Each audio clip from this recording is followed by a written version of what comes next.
Hello അസ്സാം വലൈക്കും, welcome back to my channel. കുറേ നാളുകൾക്ക് ശേഷമാണ് കേട്ടോ വീഡിയോ ഇട്ട് തുടങ്ങുന്നത് മാത്രമല്ല, ഞാൻ കറക്റ്റായിട്ട് ഒന്ന് പഠിച്ച് വന്നിട്ടും കുറച്ച് നാളായി.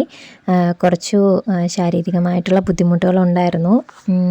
വേറെ ഒന്നുമല്ല, എൻ്റെ കയ്യിൽ നരമ്പിനകത്ത് ബ്ലഡ് ക്ലോട്ടായിട്ട് വെയിറ്റ് എടുക്കാൻ പറ്റാതെ ചെറിയ വേദന സ്റ്റാർട്ട് ചെയ്തു. പിന്നീട് അത് കൂടി വരികയും പിന്നീട് എനിക്ക് ഒരു ബുക്ക് പോലും എനിക്ക് എടുക്കാൻ പറ്റാതായി. അങ്ങനെ ഫുൾ റെസ്റ്റ് പറഞ്ഞിരുന്നു. എനിക്ക് ആ കൈ കൊണ്ട് ഒന്നും ചെയ്യാൻ പറ്റത്തില്ല, വലത് കൈയായിരുന്നു. അപ്പോൾ എഴുതാനോ ഒന്നും പറ്റത്തില്ലായിരുന്നു. അങ്ങനെ ഞാൻ ഒരുപാട് ബുദ്ധിമുട്ടി. അപ്പോൾ കുറേ മാസങ്ങൾ ഞാൻ അതിൻ്റെ ഇതിൽ ഞാൻ മാറ്റി വെക്കേണ്ട വന്നു. അങ്ങനെ പഠിക്കുന്നതൊക്കെ ഞാൻ അതും മാറ്റി വെക്കേണ്ട വന്നു. അപ്പോൾ ഇപ്പം ഞാൻ വീണ്ടും റീസ്റ്റാർട്ട് ചെയ്ത് തുടങ്ങിയിട്ടുണ്ട്. അപ്പോൾ നിങ്ങളുമായിട്ട് അതും കൂടി ഒന്ന് ഷെയർ ചെയ്യാമെന്ന് കരുതി. ഇതുപോലെ പല സിറ്റുവേഷനും നമ്മളിലൂടെ കടന്നു പോകും. അപ്പോഴും നമ്മൾ പിന്നോട്ട് നിൽക്കരുത്. നമ്മുടെ മുന്നിൽ എന്താണോ ആഗ്രഹം അതിനു വേണ്ടി നമ്മൾ ശ്രമിക്കുക, നമുക്ക് കിട്ടും. കാരണം നമ്മുടെ ചുറ്റുമുള്ളവരെ നമ്മൾ സപ്പോർട്ട് ചെയ്തില്ലെങ്കിൽ പിന്നെ ആര് സപ്പോർട്ട് ചെയ്യാനാണ്, അല്ലേ? അപ്പം ഞാൻ ചിന്തിക്കുന്ന ഒറ്റ കാര്യമേ ഉള്ളൂ, എനിക്കൊരു ജീവിതമേ ഉള്ളൂ, എനിക്കൊരു ലൈഫ് മാത്രമേ ഉള്ളൂ. അത് മാക്സിമം യൂട്ടിലൈസ് ചെയ്യുക. ആ ഒരു ലൈഫ് കൊണ്ട് എനിക്ക് അതിലർത്ഥമായിട്ടുള്ള കുറേ കാര്യങ്ങൾ ചെയ്യണമെന്നാണ് എൻ്റെ ആഗ്രഹം. അതാണ്. അപ്പോൾ ഏജ് കൂടിപ്പോയോ അല്ലെങ്കിൽ വർഷങ്ങൾ കടന്നു പോകുന്നോ എന്നോർത്തുകൊണ്ട് ഞാൻ അങ്ങനെ ഇരിക്കാൻ ഞാൻ ഒട്ടും ആഗ്രഹിക്കാത്തൊരു വ്യക്തിയാണ്. സോ മാക്സിമം ചെയ്യാൻ പറ്റുന്നത് ഓരോ ദിവസം ചെയ്യുക. അതിൻ്റെ അടുത്ത് നമ്മുടെ കൂടെ തന്നെ നമുക്ക് കുറേ തടസ്സങ്ങൾ കാണാം. നമ്മൾ ചിലപ്പം തട്ടി വീണെന്നിരിക്കാം, വീണ്ടും എഴുന്നേൽക്കുക.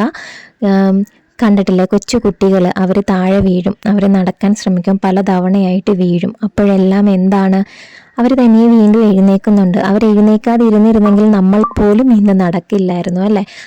ഇപ്പം അങ്ങനെയല്ല. നമ്മൾ എന്ത് ചെയ്യുക, മാക്സിമം നമ്മളെ കൊണ്ട് പറ്റുന്ന ദിവസങ്ങളിലൊക്കെ വർക്ക് ചെയ്യുക. എന്താണോ നിങ്ങളുടെ ഉദ്ദേശം, നിങ്ങളുടെ ആഗ്രഹം, നിങ്ങളുടെ അച്ചീവ്മെൻറ്റ് എന്താണോ അതിനു വേണ്ടി നിങ്ങൾ ശ്രമിക്കുക. കാരണം നമ്മൾ ഇന്ന് ശ്രമിക്കുന്നത് നമ്മളുടെ പേരൻസ് കാണാൻ ഉള്ള ടൈമിൽ വേണം നമ്മളത് ശ്രമിച്ച് അവരുടെ മുമ്പിൽ കാണിച്ചു കൊടുക്കാൻ. മറിച്ച് അവരുടെ ആബ്സെൻസിലല്ല നമ്മളത് നേടിയെടുക്കേണ്ടത്. അതൊക്കെ ദൈവത്തിൻ്റെ കയ്യിലിരിക്കുന്ന കാര്യമാണ്. എങ്കിൽ പോലും നമുക്ക് പറ്റുന്ന ദിവസങ്ങളിൽ നമ്മൾ മാക്സിമം വർക്ക് ചെയ്തിട്ട് നമ്മുടെ അച്ചീവ്മെൻറ്റ് അവരെ കണ്ട് അവരെ സന്തോഷിക്കട്ടെ. അതിന് വേണ്ടിയിട്ടാണ് നമ്മുടെ ലൈഫ്. തീർച്ചയായും ഒരു ദൈവത്തിൽ വിശ്വസിക്കുന്ന ഞാൻ റബ്ബിലാണ് വിശ്വസിക്കുന്നത്. അപ്പോൾ എനിക്കെന്ന് വെച്ചാൽ ഞാൻ അള്ളാഹുവിൽ വിശ്വസിക്കുന്നിടത്തോളം കാലം, അവനെ ആരാധിക്കുന്നിടത്തോളം കാലം ഞാൻ എൻ്റെ മാതാപിതാക്കളെ നല്ല രീതിയിൽ നോക്കും. തീർച്ചയായും ദൈവത്തിനോട് അടുത്ത് നിൽക്കുന്ന ഒരു വ്യക്തി തീർച്ചയായും അവരുടെ ചുറ്റിനുമുള്ളവരെ നല്ലപോലെ കെയർ ചെയ്യും. അതിപ്പോൾ മാതാപിതാക്കളാകണമെന്നില്ല, നമ്മുടെ ചുറ്റിൽ ആരാണോ നിൽക്കുന്നത്, നമ്മുടെ ഹസ്ബൻഡ്, നമ്മുടെ മക്കൾ, ആരാണോ നമ്മളിലേക്ക് അടുത്ത് ചേർന്ന് നിൽക്കുന്നത് അവരെ നമ്മൾ നല്ല രീതിയിൽ നമ്മൾ എന്ത് ചെയ്യും, കെയർ ചെയ്യും.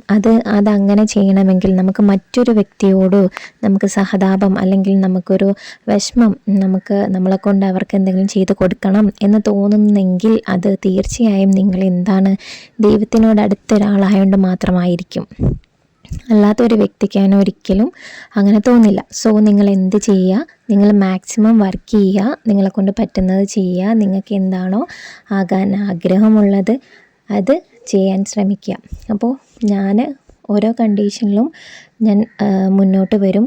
അപ്പോൾ എന്തെങ്കിലുമൊക്കെ ഒരു തടസ്സം വരും, വീണ്ടും നിൽക്കും. എങ്കിൽ പോലും ആരെയും കുറ്റപ്പെടുത്താതെ, ആരെയും പഴിക്കാതെ ഞാൻ വീണ്ടും മുന്നോട്ട് വരും. കാരണം തവക്കൽത്തു അലല്ലാഹ് ആണ് എൻ്റെ ഒരു രീതി എന്ന് വെച്ച് കഴിഞ്ഞാൽ. കാരണം എൻ്റെ റബ്ബ് എനിക്ക് എന്ത് നൽകുന്നോ അതാണ് എൻ്റെ ഹൈർ എന്ന് വിശ്വസിക്കുന്നൊരു വ്യക്തിയാണ് ഞാൻ. അല്ലാതെ എനിക്ക് നഷ്ടപ്പെട്ടു പോയതിനെക്കുറിച്ചോ അല്ലെങ്കിൽ അങ്ങനെ ഓർത്ത് ഞാൻ ഒരിക്കലും ദുഃഖിക്കില്ല. അങ്ങനെ ഓർത്ത് ഞാൻ എൻ്റെ ടൈം ഞാൻ പാഴാക്കില്ല. കഴിഞ്ഞത് കഴിഞ്ഞു, വരാനുള്ളത് വരും. അപ്പോൾ എനിക്ക് എന്താണ് ഇന്ന് ചെയ്യാൻ പറ്റുന്ന കാര്യങ്ങൾ എന്താണോ അതാണ് ഞാൻ ഇന്ന് ചെയ്യാൻ ശ്രമിക്കുന്നത്. സോ നിങ്ങളും അങ്ങനെ ചെയ്യുക കേട്ടോ. ഇന്ന് നിങ്ങൾക്ക് എന്താണോ ചെയ്യാൻ പറ്റുന്ന കാര്യങ്ങൾ അത് ചെയ്യുക. നിങ്ങൾ ഒരു ദിവസം ചെയ്യാൻ പറ്റുന്ന ലിസ്റ്റ് എടുക്കുക, ഇന്ന് എന്തൊക്കെ ചെയ്ത് തീർക്കണം എന്നുള്ള ലിസ്റ്റ് എടുക്കുക. അതിൻ്റെ ചിലപ്പോൾ പാതി നടക്കും, ചിലപ്പോൾ പാതി നടക്കത്തില്ല, അതിലും കുറച്ച് നടക്കത്തുള്ളൂ. എങ്കിൽ പോലും ഡെയിലി നിങ്ങൾ അങ്ങനെയൊക്കെ ചെയ്ത് ശീലിച്ച് കഴിഞ്ഞാൽ നിങ്ങൾക്ക് ഒരുപാട് വ്യത്യാസം ഉണ്ടാവും. അപ്പോൾ ഇന്നത്തെ എൻ്റെ വീഡിയോ ഇത്രയേ ഉള്ളൂ. എന്താണ് എനിക്ക് പറ്റിയതെന്നും എന്തൊക്കെയാണെന്നുള്ളതുമാണ് ഞാൻ നിങ്ങളുമായിട്ട് ഷെയർ ചെയ്തത്. സോ നിങ്ങളും എന്ത് ചെയ്യുക, നിങ്ങളുടെ ബുദ്ധിമുട്ടുകളൊക്കെ ഒന്ന് അഡ്ജസ്റ്റ് ചെയ്യുക. നമുക്ക് വന്ന ബുദ്ധിമുട്ടുകളെയൊക്കെ മാക്സിമം നമ്മളതൊന്ന് സപ്പോർട്ട് ചെയ്ത് അതൊന്ന് ലെവലാക്കുക. കാരണം ദൈവം നമുക്കൊന്ന് തന്നിട്ടുണ്ടെങ്കിൽ തീർച്ചയായും ഒരു സൊല്യൂഷൻ അതിൻ്റെ കൂടെ തന്നെ ഉണ്ടാവും. അതെന്താണെന്ന് ആലോചിച്ച് ചിന്തിച്ച് കണ്ടെത്തേണ്ടത് നമ്മളാണ്.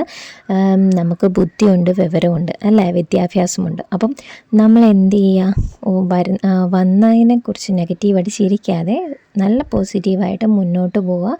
തീർച്ചയായും എല്ലാം നല്ല രീതിയിൽ തന്നെ നടക്കും കേട്ടോ. അപ്പം എൻ്റെ വീഡിയോ ആദ്യമായിട്ടാണ് കാണുന്നവരെങ്കിൽ ഒന്ന് സബ്സ്ക്രൈബ് ചെയ്ത് സപ്പോർട്ട് ചെയ്യുക, മറ്റുള്ളവരിലൊന്ന് എത്തിച്ചു കൊടുക്കുക. അപ്പം ഇന്നത്തെ എൻ്റെ വീഡിയോ ഇത്രയേ ഉള്ളൂ കേട്ടോ. ഓക്കെ, ബൈ, അസ്സലാമു അലൈക്കും.